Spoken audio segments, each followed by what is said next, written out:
And what's up mga Ka Brainy? Kamusta kayong lahat? It is another great day today. So for today's video, let's talk about the sad reality of aviation career in the Philippines. Number one, it's not easy to look for an OJT company. Companies used to have free on-the-job trainings for new graduates, but nowadays, most companies are doing it as a business and require students to pay a large amount of money. Number two, it's not easy to find a job even for entry-level position. One of the most difficult parts of getting a job is your first job in the industry.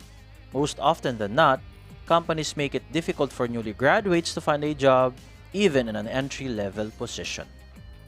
Number 3. Some trainings are expensive.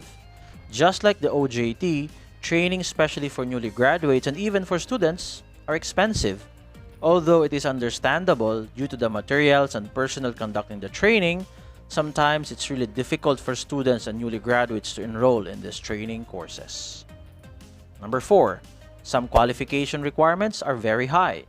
In the Philippines, it's not new that some companies ask for a very high qualification requirements, though this is needed for higher positions because of their responsibilities, but companies must lessen the requirements for lower level positions. And lastly, salary is low compared to the salary abroad.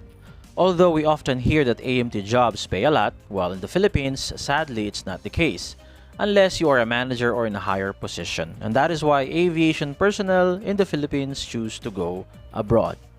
Pero kahit ganoon pa man mga ka-brainy, kung talaga ito ang career na gusto mong i-pursue, ay gagawin mo lahat. Di baling mahirap, di baling matagalan, basta kakayanin mo.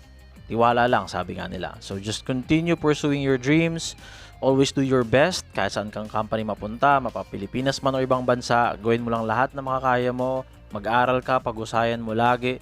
Huwag kang humintong matuto, huwag kang humintong magtanong, at huwag kang humintong, of course, i-improve at i-develop yung sarili mo. I'm sure na time will come na makukuha mo rin yung pinapangarap mong position, yung sahod, at yung career syempre na gusto mo para sa'yo. So good luck sa'yo, Ka Brainy. Alam kong kayang-kaya mo yan.